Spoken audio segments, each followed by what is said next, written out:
something. Play checkers, fucking eat ass, eat brownies. I don't do something. What's up, YouTube? Welcome to the Not For None pod. Here I got a special guest with me today, man. This is my sensei, Joe. It's a pleasure having him on the podcast. You know, Josh actually got me into Jiu-Jitsu right around the time I was doing a bodybuilding competition, and it was like right towards the end of my prep, I think. And before I got on stage, I did a class with Joe. He was kind enough to let me in just for that one session, and then he thought I'd never show up again. I think they're never gonna show up. That's true. I mean, that's one thing when it comes to jiu-jitsu, right? Like, people show up like for a week and then they kind of just disappear. Yeah. Right. But no, I stuck with it, man. Josh was like, "Hey, man, like, I'll lift with you once, and then you come and do jiu-jitsu." And I was like, "Sure." I've always wanted to get into jiu-jitsu, but it's just one of those things. For some reason, I couldn't find myself to make it at the doorsteps. But Josh finally got me in, and I'm glad he did, because I met Joe, and one of the coolest dudes that I've met outside of the dojo and as a sensei as well too. So I appreciate it, man. Yeah. I forget, was it just you, or was it you and Braulio, or did you bring Braulio the next time? I brought Brawler the next time. Oh, okay. I think I came to I didn't think he was gonna make it either. Sorry, Braulio. You made me proud. No, I mean, that's real though. That's very real. Like, not too many people actually like stick with jiu-jitsu, right? They say the hardest belt is the white belt, and it's because people don't actually like attend. Yeah. So I thought it was pretty cool. I thought it was funny that you mentioned that though, man. So shouts out to Josh too though for getting me into them, man. So Pacific Grappler is a branch of my Brazilian jiu-jitsu, right? Well, so Pacific Grappler was something that I started on my own. It started as an apparel brand. Okay. Yeah, I wanted to do something for the jiu-jitsu community and the grappling community out here in Okinawa. Yeah. So I was just like one day just doodling and just trying to come up with like a name. Yeah. And I had come up with a bunch of stupid stuff, man. But then like Pacific Grappler just kind of like stuck. It's stuck. Yeah. So then I got some guy from Pakistan to do a logo for me or something. And then, here it is. I started making these T-shirts myself. PG. Yeah. And I would go to all the to the grappling tournaments. I would go to all the jiu-jitsu tournaments that, Yvonne would let me come and set up a table. So I had hats and patches and T-shirts and all that kind of stuff. Yeah. And then when COVID hit, it just kind of fell apart. I tried doing like an online store, but that takes a lot of work. Yeah. Do. I mean, so obviously you've always had an entrepreneurial mindset, right? Yeah. Even if it wasn't, I don't think money was the primary motive, but just try and get out and do something, right? Yeah, I think a lot of people are like that when they work at a job that they don't like, or it's just a job. Maybe it pays good, and that's why they're doing it. But in the back, in their mind, or on their free time, even at work, they're thinking about something, like that they want to do, whether it's I want to get better at fishing or whatever, travel, or I'm an artistic person. I like painting. I like taking photography, podcasts. And so I was always thinking of something like to do. I like my job though. Besides, I just recently resigned from mine. It was a good one. It was a good job, but we was gonna segue into that because you mentioned it, right? Yeah. So recently resigned.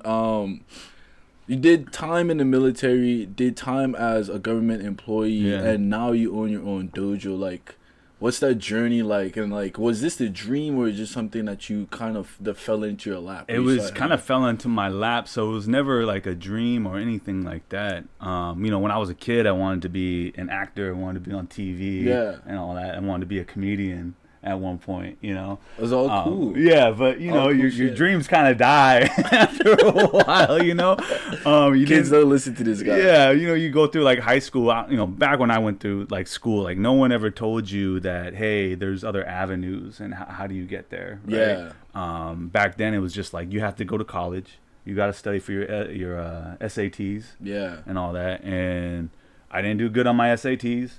And no one ever gave me another options. And, I always thought, I have to go to college, right? Yeah. And then, my dad just took me aside one time because my dad's my first judo coach. So I've been doing judo since I was a little kid.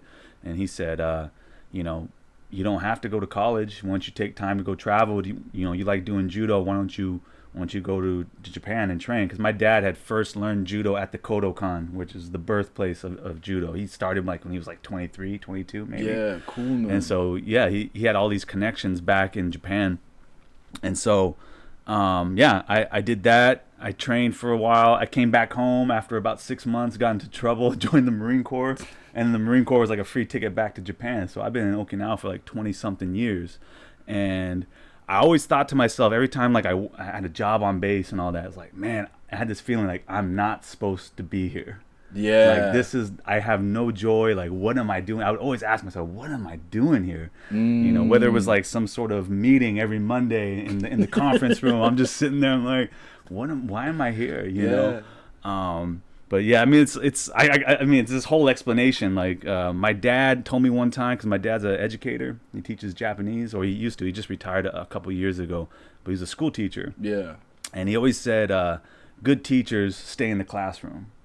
And he never wanted to be a principal or a vice principal, you know, and make that extra money, because, you know, teachers get paid shit, right? Yeah. And he just said, good teachers stay in the classroom. If you like to teach, you like to make a difference, and you're a good teacher, you'll stay in the classroom to make that difference. So, and that always kind of stuck in my head. And so my last job is I you know, was working in transition and doing employment assistance, right? So before I was a supervisor, I was in the classroom teaching and doing one-on-one counselings, and I kind of got away from that, and I became a supervisor. Oh, right? man. And, you know, still didn't know what I was going to do with my life. I knew that I did not want to work for that company, for MCCS or whoever. Yeah, you don't have to mention the government company. or whoever, the government, whoever it is. I didn't want to work for somebody like that and be unhappy and not feel fulfilled for another 20, 30 years. And so what I was doing after work all the time was teaching jiu-jitsu. Yeah. And for a while I was doing it for free, you know, just because I love to train, I love to teach. You can ask Jacob or Josh or anyone, I rarely skipped a day. I would come even when I was sick. Probably don't do that now, right? Because after COVID, it's like, you got the sniffles, stay home, you know? Yeah. But yeah, so, and then eventually, you know, got a contract with Fatema, and I was already about 2 years into that when you came over. And then, Jacob and I would always talk about opening up a dojo. And if it wasn't for him, Nate and Josh and those guys to get behind me, I mean, Pacific Grappler Dojo probably would have never happened. So yeah, shouts out to the guys, man, for real. Because I was able to see it actually blossom. I'm glad I was able to be present for that. You know what I mean? To see what it came from. Because I had just got to the dojo over at Fatema. And that was cool, you know, but this is way cooler, man. Yeah. Having your own spot, and it's like your own community here. Like when you do anything on base, it's kind of like icky, you know. You're just around like military all the time. Yeah, it doesn't feel authentic. Yeah, exactly. It doesn't feel like its own thing. Not to take away from being on base, but it doesn't feel like its own thing. I think that's the best words you could explain it to be, man. But shouts out to Pops too, man.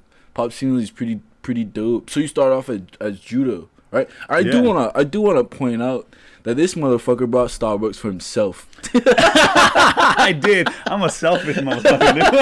This man knew he was coming on a podcast. I didn't know. I thought maybe you'd be drinking a protein shake or something. Oh my gosh, don't even come at me with that shit, dude. I'll get you next time. Don't even come at me with that shit. Hold on, let's cut. Let me go grab you. Nah, you good. You drink Starbucks. Okay. Are you a coffee person? I didn't know. I mean, I'm not like what is it? A coffee sommelier? What do you connoisseur? A connoisseur or sommelier? But I fucking drink coffee, man. You know what I mean? Okay. Black frappe. I like the fruity shit. Oh, you do? You do? You like the sugary shit too? Yeah, man. Oh man, no, I can't fuck with that. Fucking guy, man. Anyway, man. So that got you into judo mad young, because your dad learned judo when you was young, and so you stuck with judo. When was the transition period from judo to jiu-jitsu? Oh, it didn't happen until I was about I started in 2014, so I was probably 30, man. To jiu-jitsu? I was in my 30s, yeah. Oh, I was like real? 33, 32. As a white belt? Yeah. Wow, that's interesting, man. So I have always knew some guys who did jiu-jitsu out here, and it's funny because Okinawa, like 2007, I think is when Ivan Sakamoto came to Okinawa. Yeah. And he came from mainland, I think. He was up there for a while. Yeah. You want to do a little backstory on Ivan Sakamoto? Just give a little so a summary, nothing too yeah, long. he's I believe he's a 3rd degree black belt out here in Brazilian Jiu-Jitsu. He's from Brazil, Manaus. And he's kind of like the first person to come out here to Okinawa to spearhead and start Brazilian Jiu-Jitsu out here. Yeah. Or to get it going, he came here from mainland and he tapped into a source that no one was doing it, maybe like an MMA or something, yeah, but not time. to the degree that it is today, right? Yeah, and if it weren't for him, I mean, I think we'd probably be back maybe another 10 years, Oh wow! So I mean, he would put on his own tournaments. He was teaching at Kadena and Foster and Courtney, and I first met him through one of the tournaments, and then when my first instructor left, James, I started building a rapport and a connection with him. But yeah, he's done a lot for the community, and now the jiu-jitsu community has just grown.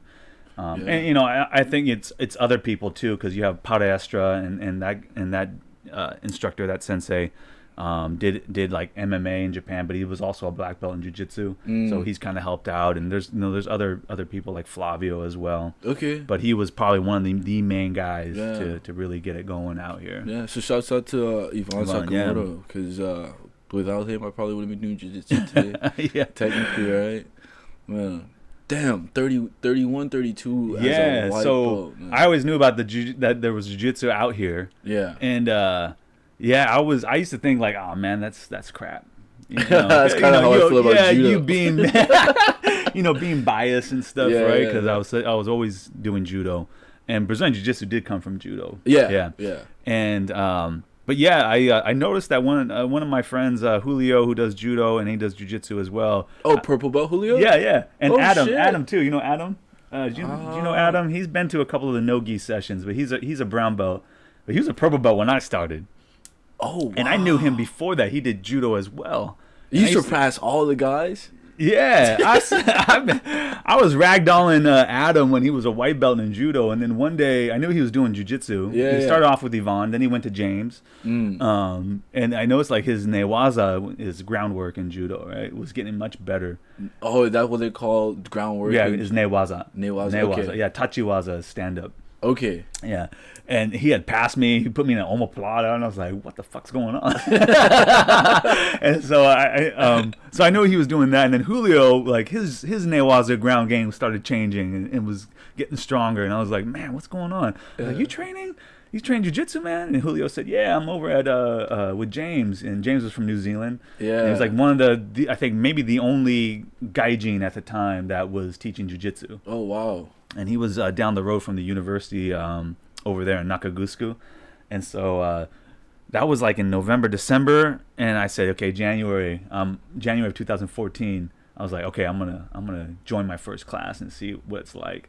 And James put me in like 4 or 5 triangles in the span of 5 minutes. And I was like, this is cool. Yeah. I dig it. Yeah. So I bought a gi that next week, and I stuck with it. And after a year, James had to leave. He had some personal issues that were going on and marital issues, so he had to leave the island. Oh, wow. And he just gave me the flag. And at that moment, I could have been like, thanks for the flag, Yeah. And he said, you can carry the team on. And that's what I did. I could have easily gone to Yvonne. I could have gone to Flavio. Could have gone to somebody else. But I kept the flag. And then eventually... And that's the my BJJ. Okay. The Mario Yokoyama Brazilian Jiu-Jitsu team. And so, I was, just training, teaching guys what I knew as far as groundwork, and then studying at the same time, and then go to seminars. I would go to Roberto from mainland, who's our head instructor of Japan, would come down and train with us. So, and I just stuck with it, and I've been with them since 2014. Yeah, that's cool, man. Yeah. Definitely cool. Yeah. Seriously, for real, to come from judo and just start jiu-jitsu at 31, 33. I mean, you don't see. I mean, I think it's a lot more popular today than it was back in even 2014. Even though that might seem not too long ago. It's nearly 10 years, right? Yeah. It's actually So that's quite some time, man. What got you drawn to it? Jiu-Jitsu? Oh, that's a good question. The MMA portion. Yeah. So I've always been just growing up back home. you always get into confrontation, man. So so you always got to be a little bit quicker on your feet and have somewhat of some decent hands and knowledge. And we used to go around in neighborhoods with boxing gloves and like throw gloves to people and be like, let's box. Is this in Florida or Virgin Islands? Virgin Islands, right? I didn't grow up in Florida. I grew up back home in Virgin Islands. Oh, okay. I thought you were from Florida too. No. I'm only from the Virgin Islands. I moved to Georgia after my freshman year of high school because my mom got really sick. She has like a bad stomach acid reflux disease. Mm-hmm. So we was in the States for that time, but I grew up most of my life in the Virgin Islands. So you kind of have to be like quick on your feet and with the hands, and jiu-jitsu's always been something that I was like, man, I'm gonna do it. And for some reason I never found myself actually committing. Yeah. Right. And then it could be intimidating too. Yeah. You always see the guys that come by the door, like look through the glass and they just stare and they're like I probably should be in like there. We're in a zoo. Yeah, like we're a bunch of fucking gorillas and shit. Yeah. And that's why I love. And that's one reason why I never thought you guys would stay with it, because a lot of times there'd be guys in the window who are lifting weights, right? Yeah. On Fatema, and I'll be like, I go like this. I'm like, hey, come on in. And some of them will come in, and we kick the shit out of them, right? And they're all using all their power and strength and all that. Yeah. And then they'll be like, oh, I'll be back next week. I'll be okay. All right. And then they never show back up. Yeah. But It could be that too. It was probably around the same time that I really got into lifting. Was when I turned 27, shortly after my divorce and stuff like that. I don't know. It's just I don't know if my friend was making a joke. He was saying it's probably the divorce, but I think it's more the age of turning 27 and just realizing like, man, I've been living my life kind of on the sidelines. Like I haven't been as ambitious as I thought that I would be at this point with doing stuff. And then I realized in life, like you can't just say you're gonna do things. Like the most important thing, or you can't just have the idea, you have to execute. You have to execute. That's the most important aspect of it. It's the execution part. So I was just at that point I was like, okay, well I've been lifting. I love lifting. Why not do a bodybuilding competition, right? Just see if I could actually see how disciplined I could be with my mind and my body. And did that, was successful in that in regards to my discipline of my mind and eating correct, clean for 5 months and no soda, no alcohols, except for like tequila here and there, but like shots. And lifting every day and sticking to a routine and just blocking out the noise. And then I was like, okay, well, Josh saw that I was doing that and was like, hey, man, like, Matt, come and do jiu-jitsu, man. And I was like, I just made a joke. I was like, you come and lift with me one morning and then I'll come and do a jiu-jitsu shot. And then he came and lifted. I was like, okay, well, I have to be true to my word. So I came in and I got fucking mauled. Mauled. Humbling, right? Because, like, I somewhat have like a chip on my shoulder. I think like I'm a tough guy somewhat, right? But I'm not really. And then you go in there and it's like you're just getting tossed around, man. You have no idea what's happening to you. And then from there I was like, okay, well, once I finish with this is gonna be my next thing, right? Because it was just like that period in my life where I was just like, I need to become someone different, right? Yeah. And then something too that I mentioned was probably around like the time that I had my daughter. That kind of flipped a switch in me too. Having my daughter, life, having my daughter in regards to now I have to be a protector, right? And it's like, okay, I need to be lifting, I need to be jiu-jitsu in order to be somewhat able to protect. And I think that combination of all three, sorry to go on a rant, that combination of all three is what got me into it. And ever since then, I'm in love with it, man. And then I have to commend you too, because if it wasn't for you as a sensei, I probably wouldn't have stuck with it, right? Because I'm a little bit wild. I show up to practice and I'm double fisting like Orion Bear, and I'm like, let's fucking roll. Like Joe's like, what are you doing, man? Like you can't be doing that. Like I got a kids class earlier. Like you can't be showing up fucking not hungover or drunk or tipsy, but you can't be showing up with alcohol. Yeah, but like if I was in any other place, like you said, like you'd have probably, you know what I mean? You'd probably be kicked out. Yeah, Yeah, you'd most drive me a likely. new one. You'd have made me a new one. And I was like, yeah, I probably should like relax a little bit and like calm down a bit. But the environment that you create, that you and Jacob have created, is like it's cool, man. I love it. Me and Bradley, we fell in love with it. Yeah, so appreciate you, man. It's pretty dope. I think the culture and the environment is important. And as long as we're not offending anybody and stuff like that, you know what I mean? Yeah. But, you know, sometimes we got the younger kids now joining the adults, like, you know, Yeah, 12, 14. yeah, So yeah, sometimes, yeah. you know, we just got to make sure what we say is, you know, Yeah. appropriate, even though sometimes we kind of forget that they're there. Yeah. But no, I'm always a big believer that don't suppress people's, like, you know, personalities and who they really are, right? Like, let them be who they want to be. Especially with our community, right? It's a military community. Yeah. And they always have to watch what they say, and they always have to say yes, sir, you know, no, ma'am, and all that kind of stuff. Yeah. And so when they come in, you know, just they don't want to be in that culture anymore. They want to take, you know, turn off the switch and just hang out with their friends. Yeah. And so, I think PG does a fantastic job of that for sure. They do. I'm still more fascinated at the fact that that you started when you did. They started before you and you surpassed them. It's just the consistency of showing up. Yeah, and you know, it all depends on, you know, people's lives, right? Change and all that. You know, Julio and Adam got, you know, kids, you know, and a wife, and you know, I'm married, but I don't have any kids. All I have is, you know, a few dogs and a cat. Yeah. And that's all I got to worry about, right? Leave some food, water out. You guys are gonna be all right. You can't do that with kids. Yeah. So I get it. Yeah. You know, and it's that commitment to the time. So like, yeah, I was always training. You know, 7 days a week. You know, now I've kind of tapered down. Like I usually just take Sundays off. Yeah. You know, but I would go before I even had a contract. I would go wherever the jiu-jitsu was, and you can ask Jacob. Jacob would do the same thing. You know, we would go to the open mats on Kadena. We would go to the open mats on Foster. We, you know, train every day at Fatema, and we were just getting in it where we can. Lunchtime rolls, you know. Yeah. Those are the things that make the difference. And yeah, but you know, I think with Adam, you know, he was doing MMA. He had a few MMA matches, and then after that, you know, he got married and he just got busy, and then he's going to school. Yeah. Seems like the common denominator is marriage. Shit tends to slow you down.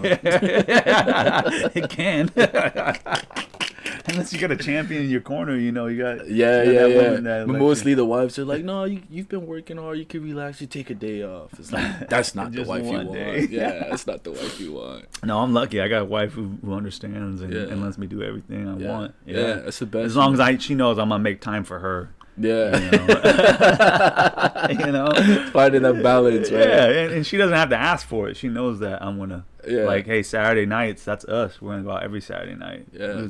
Whether we're at home, we're gonna do something. You know? That's cool, man. Movie night, go out to izakaya, go out to a bar. Yeah. You know, whatever. So, and that's beautiful. Is this your first? Nah, second marriage. Second. Yeah. This is the 08. The 08. The 2008. You know, like you get a car, you get a new car. No, I'm a little bit younger. I heard a comedian say it one time. What did he say? Yeah, he was like, it's like his third marriage. He was like, yeah, this is like the 05. This is the 05 wife. Like a car, you know? Yeah. That's funny. She's the 08. That's funny. No, it's absolutely normal, man. I'm divorced too. I think marriage is good. It teaches you a lot about yourself, right? Yeah. And then it teaches me, I don't know about the second or third, but I'm a realist. It could happen again, but I'm not compromising. I'm not compromising. Yeah, it's definitely a timing thing. You know? Yeah. When my first one was not the right time. Yeah. Nonetheless, it's cool.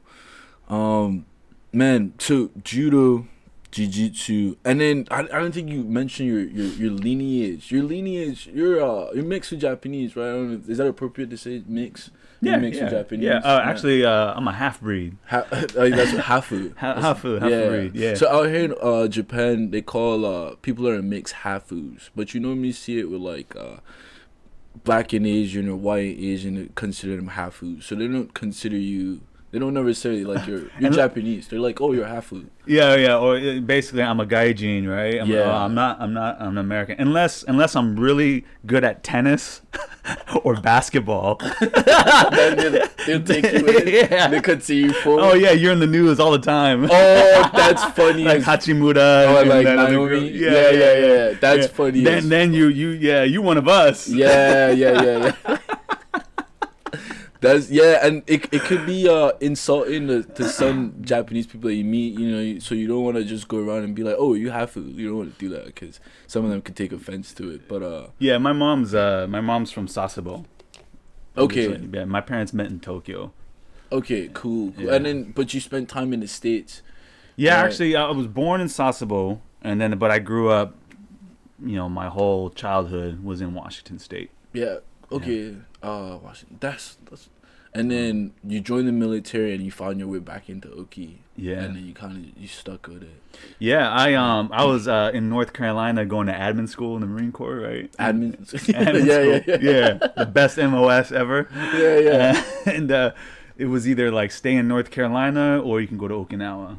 And one of my friends, his name was Aaron Folks. He turned around. He was like one of my best friends. He turned around and goes, "Hey," he's like, "Davis, let's go to Okinawa." And I was like, cool, yeah, let's do it, man. If he didn't say that, I probably would have stayed in North Carolina because I wasn't thinking about going back to Japan. I don't know, I was in that state where I was like, man, I just want to go back to my family and all that kind of stuff. But he was like, let's go to Okinawa. And I was like, cool, yeah. Let's do it. Yeah, man, that's I'm always amazed of how life is changed by just somewhat of a simple decision. Like your whole course of where you could have been and what you could have turned out to be, or you know, is off of a simple decision, and not even just a friend's like, hey, let's go do this. You know, like, you just go with the flow, and it's your life. Yeah, so you could change the whole course of something. Yeah. That's I'm always fascinated by that, man. And then find yourself out here, and then start contemplating like, man, what am I doing? Well, I knew when I got off the plane at Kadena, I was like, man, I could see the ocean, you know, from the flight line. I was like, this place is dope already. I could tell, you know. It was right after the 4th of July weekend. It was like the 4th of July, 96 or whatever it was. Yeah, we had arrived. And I was like, man, weather's great, you know, beach. Yeah. What year was that? 2002. 2002. Yeah. So that's fresh, like a 9/11 wound. Yeah. What was that like out here? What was the atmosphere? I mean, it wasn't that bad. Like, I think probably the year before things were pretty tense. Yeah. And I guess before that, anyone could walk onto the base. Like you had like a fence, I guess, where people could just walk in, show their ID and just walk in and stuff. And now, like, you know, when I got out here, it was very strict on who's coming in and out and accessing the base. Yeah, that whole 9/11 changed everything. Yeah, worldwide, right? I remember visiting Sasebo as a kid when I was like 10, and just to get on the base was easy. This guy would just wave his ID card. He didn't have to like show it to the gate guard. We met this guy and he's like, oh, I'll take you on base. And he got in his car and he would just drive through and he just waves his ID card and the Japanese guard's like, you know. But my wife's been out here, you know, her whole life, and she said, it used to be easy to get on base and all that kind of stuff. Yeah. Everything seems to be difficult nowadays. Everything. There wasn't shit out here. I mean, the biggest thing, like tourist wise, I know, like in Chatan was the Ferris wheel and that old ass Aeon Mall and the Beach Tower Hotel. There was like nothing else. That whole area where AV is and Depot Island was all fenced off. There used to be some sort of like water park or hotel that didn't happen, or business fell apart or whatever. This is all to my memory. But and then eventually, slowly, they started building, like maybe 10 years ago. That's cool too, right? Because even in my small tenure of like 9-10 years out here too, like Oki has drastically changed from what I've seen. Right, like I come from Schwab, so Schwab is unrecognizable to me now, and a lot of changes over there. And then even seeing like the build up of AV and Rycom, Like, so I got to witness Rye come in AV build up a little bit, not to the extent of you, of course, but even so, it's just that small. Yeah. And you're like, it's slowly getting to where I think the government is trying to make it get to. I was in that position not too long ago too, of like, man, what the fuck am I doing out here? For real. Out here, or like at a job, or at a job for sure. Yeah. At a job for sure. And I was like, man, I need to figure it out. It was kind of out here too. I was kind of being turned off by just being in Japan and just having everything be way more difficult than I needed it to be, right? Yeah. You know, just try and do anything, just simple stuff. And I was just like, I go to the grocery store and it's like, man, I can't tell if this is fucking softener or detergent. yeah. You know, like, I'm just looking for detergent. Which one is which? You know, and I think the job had me fed up, and then living out had me fed up. It's like, man, it's time to go back. And then, you know, just the universe kind of just tossed me a bone. And, you know what I mean? I got a job that I love now, and that allows me to have freedom that I truly enjoy having. And then the real, like, I guess where the juice is squeezed is to travel. Like, hitting up, like, Thailand. Philippines. Yeah, that's where the juice is worth the squeeze, man. Not like living out here, like, I get it. Yeah, and you know, mainland's a whole different world, so you can always go there for a couple days and then come back and slow things back down. True. Yeah, but you have all that, you have Korea, you have man, you have Taiwan, everything. Yeah, you got all that out at there your fingertips, man. Yeah. It's beautiful to actually like go out there and just go on these adventures where you kind of get lost, right? And then what's even cooler since I've started doing jiu-jitsu is going out there and training. Yeah. Right? And then, like, just showing up to the dojos, and it's like, it's a little bit uncomfortable at first, right? Because you get in there and every white belt sees this somewhat strong dude, and they just want to test you, and they just want to like show up for the gym, and you're like, dude, I'm here not to get hurt. I just want to work on technique. You know what I mean? Just chill. Right? Where was that at? Was that in that was Kumamoto. Not so much. Right. That's right. Yeah. Not so much Philippines. Philippines was more of a chill environment. More. The group I was ruling was more technical. A lot of higher level belts. So they were more chill and just kind of teaching me stuff. So I was able to learn more over there than in Kumamoto. You know. And another benefit too, though, of like being able to travel is like I get competitive as well, right? You know, I do competitions. I get competitive. I see blue belts and I just like I try to headhunt. That's good, man. Right? I'm always like, you're a blue belt. Let me see what this blue belt looks like, right? So that's been a blessing too. Shouts out to Le Prix. I think it's Le Prix BJJ. That's where I went to do some jiu-jitsu. They allowed me to come in on a lot of their open mats. And that was where? In Philippines. Oh, in the Philippines, yeah. In Kumamoto, it was it's Taru. I think it's Tauru, BJJ, and that was more like a chill environment in the sense of I don't think too much of their guys do competition. Is something wrong? No. Just double checking. No. Yeah, because look, this is a one-man podcast, right? So if one thing goes wrong and it throws off the whole podcast, like it's so upsetting to have to go to someone and be like, "Hey, man, I apologize, dude, but like a mic wasn't plugged in, or after the fact, or the video cut out for some reason." So you always like, I'm always like cautious, right? So if I see someone keep looking at the I'm a bit ADD too, so if I see something like the light change over there, I look. I have to ask because it's better to like catch it now, take 2 minutes, nip it in the bud, fix it, than after the fact, right? And it's like, how much editing do you do? You do a lot. I just let it go, man. It's raw, right? It's real. Just I don't mind this. Okay. I just mind the fact of like it shuts off, and like I gotta come back to you and be like, hey Joe, like Sensei, like you mind coming back again? It stopped after the intro. Yeah, things like that. I've had stuff like that happen, and it's like it's a learning process, right? You need to get this equipment for that to prevent, and it's like, okay, well, we work and we build as we go.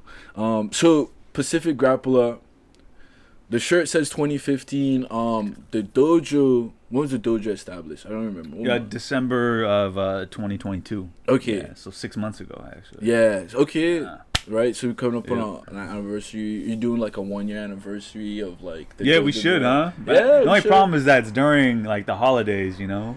So when it's like Bonin Kai season. Yeah. You know, if anyone you guys don't know what Bonin Kai, it's like end of the year parties and stuff. Yeah. I mean, we could do it during the Bonin Kai. Yeah. It's always do like the barbecue. Yeah. Some, you know what I mean? The barbecues are always mad fun to do. Always mad a mad vibe. But definitely, man, cool environment. If you guys don't know, it's Pacific Grappler. It's outside of Legion Gate, Camp Foster. You could sign up for a 1 week free trial. I don't know how long that is, but you could sign up for a 1 week free trial. You could correct me, like We'll sign up for one week free trial. Currently, you're looking for people to help out with their kids' class.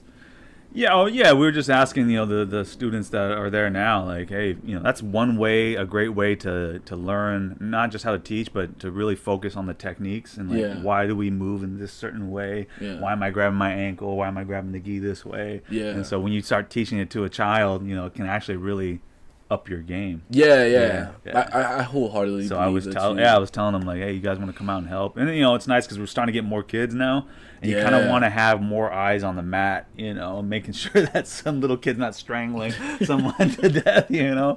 So you know, it's nice to have. That's cool, man. I'm glad for I'm happy for the success for sure, man. I appreciate it. Well, like I said, it's you guys that make it happen, you know. Like you guys help create the environment. You know, it's really for you guys and gals. You know, you guys have a hard day at work. You come here and release some steam, joke, have a good time. It's good therapy, man. So it really is, man. But fuck, is it rough on the body? Yeah, it is. Dude, people be like, how's Jiu-Jitsu? I'm like, dude, it's the hardest thing you'd ever do. I promise you, it's the hardest thing you'd ever do. I can't think of...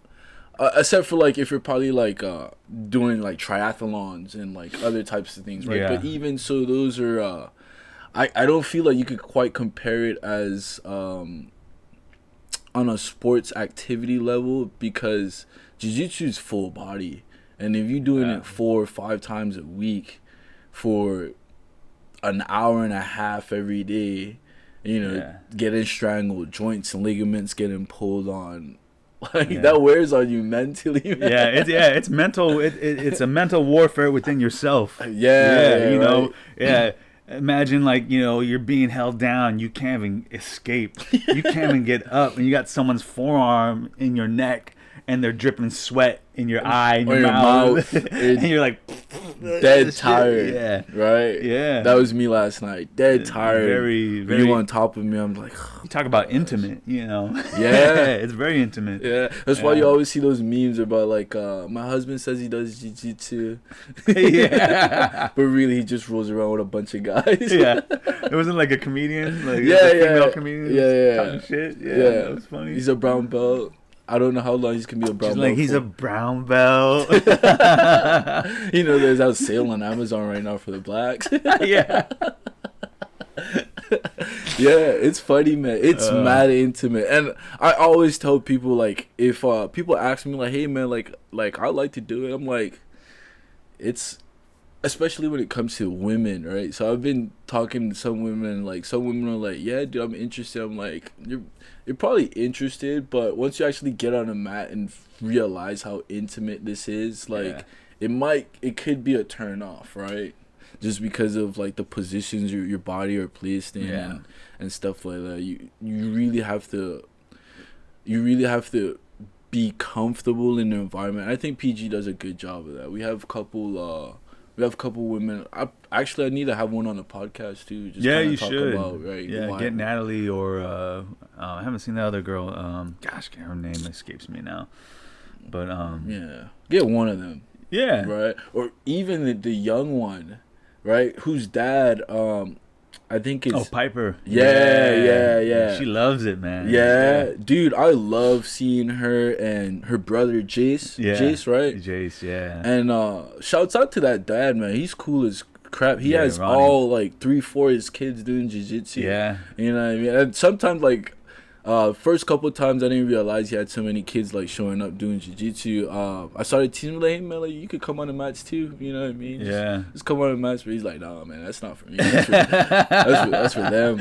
I need them to go home and not have no energy to do anything. You know, it's like that's real. He was saying that like, you know, and I'm not trying to get into their personal business, but like she wasn't, you know. She was having some issues at home and stuff, and then when they got her into jiu-jitsu, like everything changed. Oh wow! Yeah, and she fell in love with it. Like she'd be watching videos and trying new things. And, and she's the one who wanted to come to the adult class. That's cool, man. She's 12, but she looks like she's 15 or something. Yeah. Yep. I didn't she's know very mature. 12. Very mature girl, man. So I'm excited to see her grow. I'm not sure how much longer they have on Okinawa, but. You know, Jacob and I are excited always to have her at practice and see what she picks it up. I was watching her roll with Kentaro, and Kentaro is a black belt that's very dangerous, man. Yeah. Very high level, high skill, and she was really holding her own on the mat. And I was just like she makes it seem so easy rolling with Kentaro, right? And of course he's not doing anything crazy, but at the meantime, like she's shrimping, she's regaining guard, like she's doing everything correct. She's connecting the dots. She's holding, she's gripping the lapel, she's constantly moving. If she's on bottom, she's trying to find. And I'm like, dude, that's so amazing, and that's kind of like what I want for my daughter, right? Like, I'm trying to figure out how to get my daughter into jiu-jitsu without it feeling forced. Yeah. Right, but I do want to force her to, but I need her to fall in love with it first before. Yeah. I think I like it when you bring her sometimes and she's got the gi on. Right? So then like she sees like she's one of us. And she's doing what you're doing. Hey, thank you so much, man. And again, it goes back to like the community of what PG is like. You know, I see my daughter sometimes Monday, Wednesdays, and then like every other weekend, just like it depends. And then those days we have jits. So it's like, okay, I'm not gonna miss jits. Like you gotta come with me. And then sometimes I feel guilty as a parent because I'm like, I'm doing something for me. So I'm like, okay, I probably need to take off Monday and go do something as a parent, carry her to the park. You know what I mean? Not come. So I do that sometimes. That's very rare. I can't be missing jits, man. And so occasionally he'll bring a dog. I was dog sitting, man, and I want to be a dog. What the fuck are you doing with this dog? Man, put that dog back in the van. It's not that hot out. Dude, that's a $5,000 dog, man. I don't got that type of bread to be spending on a dog that ain't mine. And I was like, you was like, you can leave the dog at that house. I was like, yeah, but then I don't know if he biting on cables and shit. You know what I mean? I don't know. I'm looking out the door and here you're walking from the parking lot. You got Elle walking next to you, and then you got a leash with a fucking toy poodle. What are you doing? Yeah, and like that's the shit that I do, and like the communities. I mean, PG's still like cool. Sensei's still like cool. You know what I mean? He's not being a dick about it. You know, I mean, it's a funny like, hey, don't do that again. But it's not like, it's not to the point where it makes me feel uncomfortable, right? I know not to bring a dog again, right? But still, or come with 2 Orion beers in your hand. Yeah, exactly, man. But yeah, that's what I'm trying to do for E right now, man. Is try to figure out, because I saw like. You go on YouTube, man. They got these kids. It's like 4 and 5 or like 6, and they're fucking. Yeah. They look like they've been doing jiu-jitsu right? like 8-9 years. You're like, the technique is so good. You're like, what is happening? It's like, how do I get E to that? Right? And it's like, I need to figure out. There's this one that's brother and sister. You've probably seen them pop up on your page. Brother and sister that roll all the time, and she's like really good. She can't be no more than like 6, man. Oh, really? Maybe if I saw it, or probably even 5. But it's beautiful to see. No, even like the Rutolo brothers, Savages. Atos. Yeah, I mean, I remember watching them. Like, like almost 10 years ago. For real. And they already had their Instagram, and they're all connecting like these techniques together and flowing and come up with some crafty shit. Yeah. You know, I'm just like, man, I'm a 35-year-old man at the time, 36, 37. Yeah, like, yeah. you know, like, dang, I can never do that. Yeah, do yeah. that shit, right? But that's still cool. I mean, like, how awesome is it to have like a brother you could just roll with every day too, like just in your garage? Yeah, it's nice, right? Yeah, Hell yeah. That's dope, man. That's cool. Jiu-Jitsu's, it's life altering, man. And I've only been doing it such a short year. I mean, such a short amount of time. You started when, October? August. Oh, really? Yeah. I have a picture of it. August is when I started, like mid-August. Yeah.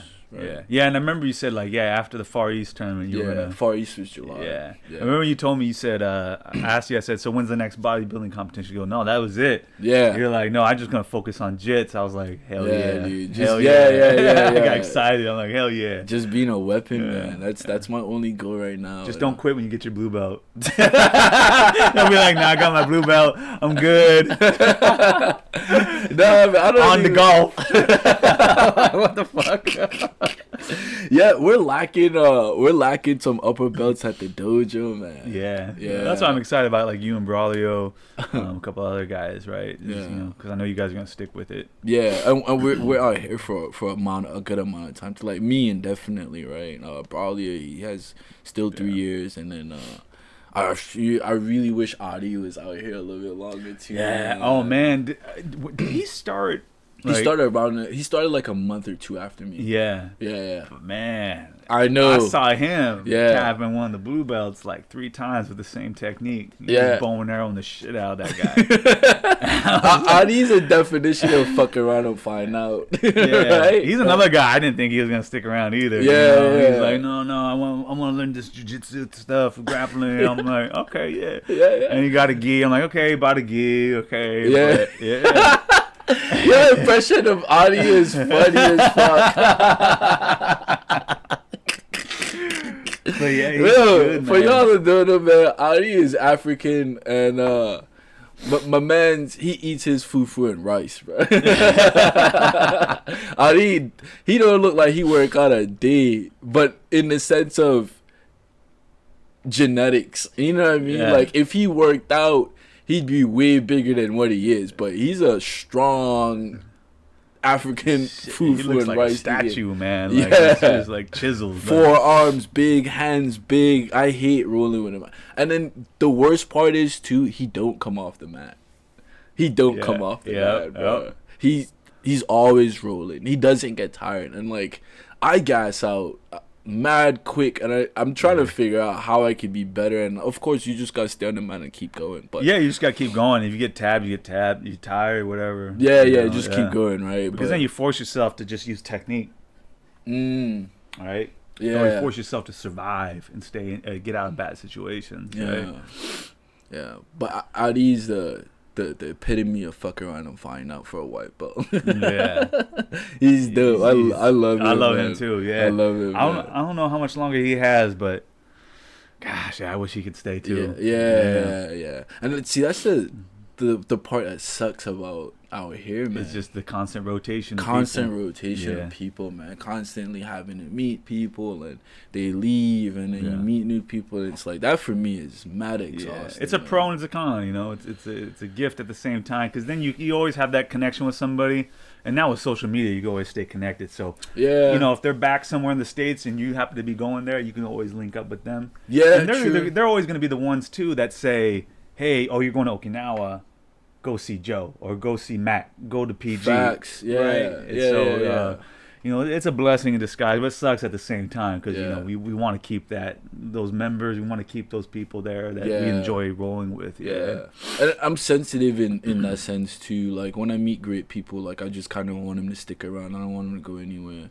So that could just be my sensitive side showing. But Adi, I love having Adi. I love having Luke around too. You know what I mean? Luke is fairly new, but he's a good one. And then hopefully we got hopefully Jason stick around too. Yeah, you know what I mean? Jacob, man, he was telling me that during y'all love jiu-jitsu so much that during COVID y'all was sneaking in like people's houses and doing. Yeah, we were training out of Nate's garage in Yomitan. Yeah. It was like it was, when did everything start to shut down? Like March. I remember end of February. Was it end of March? They said that's it. Like there's no more jiu-jitsu, at Fatema. And I had just started the contract, and I was like, "Shit, okay." Oh, wow. I had been there like maybe a year, and with the contract, I was at Fatema for like forever. But so all of April, no jiu-jitsu. I was doing stuff in my spare room. I bought some puzzle mats, put it down. I made some videos for my kids' judo class and all that. Yeah. And then it was like May, like right when May kicked off, I get a text from Nate saying, "Hey, I got some mats in the garage," and he's like, "Do you want to come train?" And it'll only be like a select few people, right, who can keep it on the DL. And this is like we're gonna commit a crime and shit, you know? Yeah. It's like some movie and shit, like where a robot's going around saying, "Stay in your houses, stay in your house," or something, like Matrix shit or something. Yeah. And I was like, "Yeah, I'm down." And then I'm texting Jacob like in code like, "Hey, if there was jiu-jitsu, man, what would you come train?" He's like, "For sure." I'm like, "All right, meet me at this location." Drop him a pin and shit. Yeah, we would show up. I would only do it 3 times a week: Monday, Wednesday, Friday. I don't know why I didn't do it every day. I should have, but I don't know. Yeah, it was just like, man, I want to go home and drink beer and eat a pizza. But yeah, we were training like Monday, Wednesday, Fridays, and Saturdays, and sometimes Sundays. Yeah. And that's another thing. We never stopped training, like only for that 6 weeks, and then it was back to it. We were just back to it all the time. Yep. Hightailing after work up to Yomitan, and then I'll be back home like around 8:00 p.m.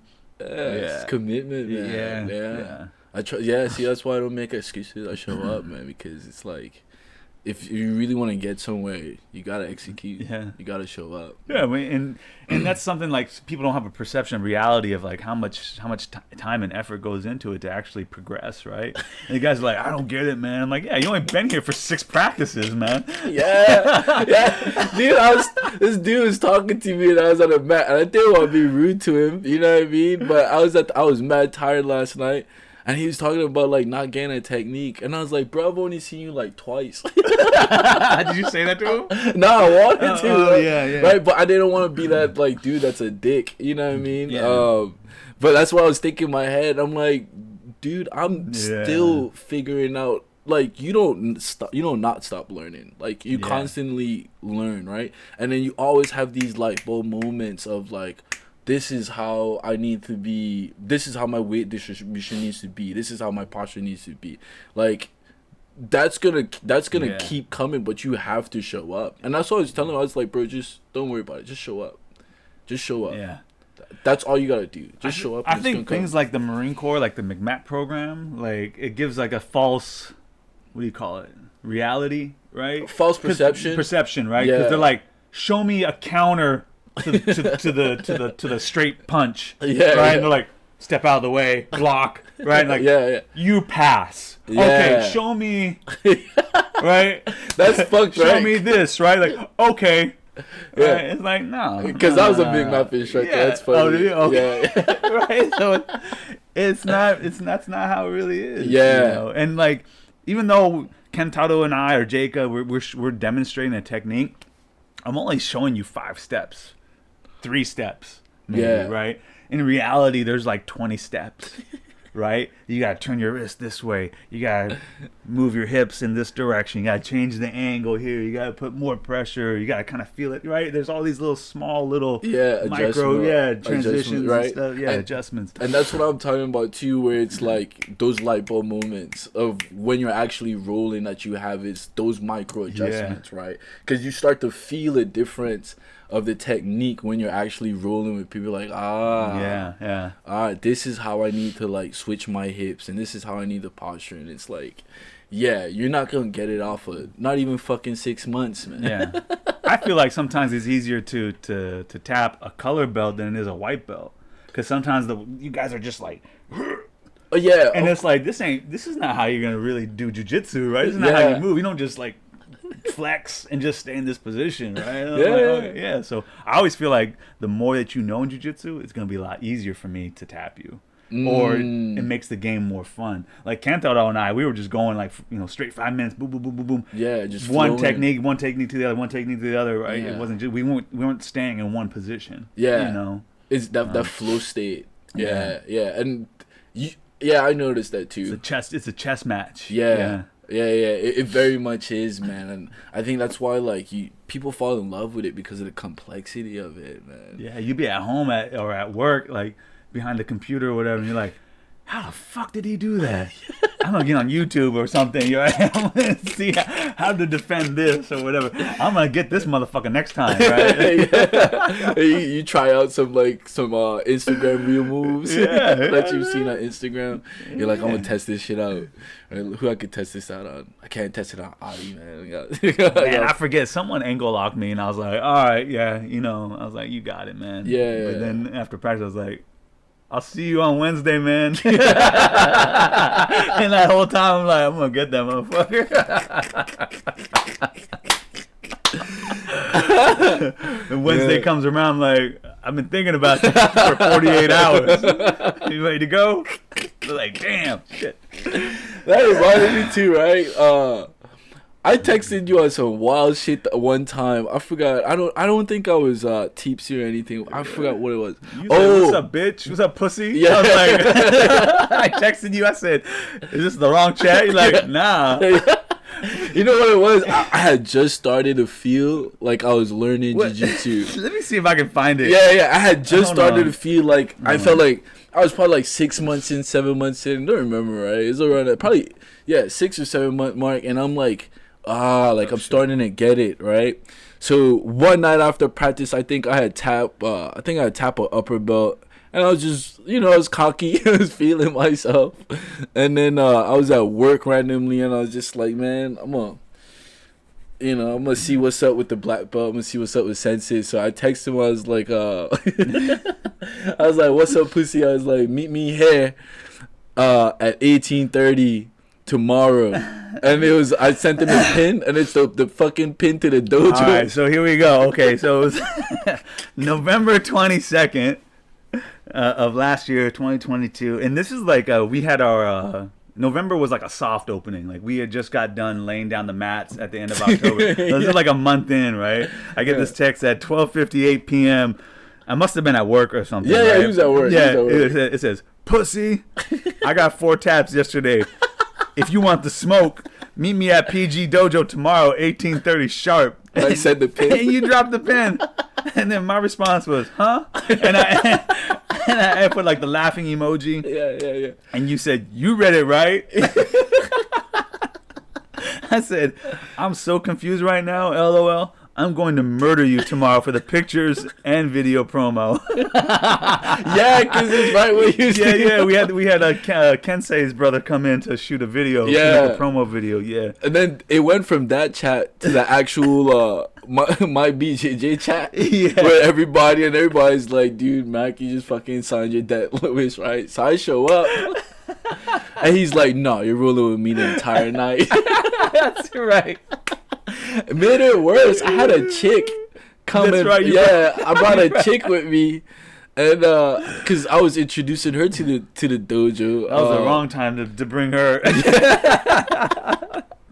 And I just got mauled for about like 6 or 7 rounds, right? And like 1 or 2 of those rounds, you had a choke on me. You'd squeeze, let go, squeeze again. What the fuck? I'm about to puke. That's not the first time I've done that to somebody. Yeah, you told me. I tell you that story? Yeah. He was talking shit to me, and I was like, all right. And then one of my friends goes, oh, shit, I think I know what's about to happen. He's about to die. I was just like, he's like flopping around. And yeah, it's funny, man. But that's the environment that I love, man. I love that and then kudos to you, too, that you could, like, take that, you know what I mean, so lighthearted, like how I intended it to be, right? I intended it to be just lighthearted, just shit talk, and just be a little bit funny, right? A little bit of an entertainment. But I know you could run into some people that might take that the wrong way, right? As being disrespectful. There's people out there like, who are like that. Yeah, no, not me. I got a great sense of humor. You know, I think Jacob does too. Josh, you know, we all. And you know, like you and I are in the military, so it's like that military like humor and just, you know, we call banter and shit like that, right? Yeah. Jacob has a crazy sense of humor, bro. He's funny as fuck too. Yeah, he is. Yeah. He could have been a comedian easily. He probably still could if he just like try it, right? He's got a good perception of the world and just like, you know, he talks shit. It's so funny. Yeah, I haven't connected with him more, man. Outside of just outside of the dojo, I need to connect with him more too. Probably have him on the podcast too. Yeah, for sure, man. Yeah, I'm free all next week, right? This week. Oh, you took 2 weeks of leave? Well, I had 2 weeks. Yeah, like user leave or something, or what? Yeah. It's ETO, so it's earned time off because we don't get overtime. So those back-to-back exercises for those 13-hour shifts. Gotcha. When was your birthday? Sunday. Oh, really? Yeah. Happy belated birthday, man. Yeah, 28, man. I'm getting up there, but getting up there, 28, man. Shit. Dude, yeah, bro. I talked to all these like women that are like 24, 23, and they're like, "How old are you?" I'm like 28. They're like, "Ooh, 30." You should start telling people you're 30. I'm like, why are you so disrespectful? Yeah, you're starting to hit your physical prime, man. What are you talking about? Oh, for real? Yeah, 20, 28? 20, between like, I would say like 20, late 20s, 28, 29 to like 32, 33 is your physical prime. Like, okay, yeah. So, man. You hear that, ladies? Stop telling me I'm old. All right. Anything that you want to leave the people them with, or like anything that you want to talk about, that you want to mention, or you know, just a gem you want to drop, like a David Goggins gem. You know, you shout out to the man. A David Goggins gem. No, it doesn't have to be him. I'm just saying, you know, something like that. Yeah, something along those lines. You know, something to live with, stick with. Yeah, you got to have discipline and a routine and find something that you love. Even though there's going to be days where like you don't want to do it, you got to do it. Yeah. You have to do it. And if you don't have that routine, if you just kind of lay in bed all day and don't do shit, nothing's going to get done, you know. I believe that what I've started now it was created from being disciplined and continuing what I was doing in the last 10, 15 years, right? Yeah. Never stopped training. Always kept good relationships and connections. That's an important thing too, is networking. Never burning bridges with people. Yeah. There's a guy out here that I know who will rename nameless, but you know he burns bridges. And in the jiu-jitsu community, you'll never see him with the other black belts talking and enjoying each other's company. Right? It's a small island. Yeah. You know, and that's why I always believe about community and helping each other. All the black belts here that I'm friends with, we all help each other. You know, I was just telling one of the guys that came, he was from Kinzer, right? Yeah. I told him, I said, hey, I know it was a long drive, and if you find out that it's going to be hard, you know, there's always Elton over down at Kinzer too. You know, check him out. And Elton's probably the same way. You know, we help each other out. But, you know, have good relationships with people. Don't try to take anything personal. Create a good network. But plug away every day. You gotta be disciplined. It's not about motivation. It's about doing it. Yeah. Yeah. It's about execution. Yep. Whether you love it or not, you gotta get through it. Yeah. And that, ladies and gentlemen, is from Sensei Joe from PG, man. Deuces.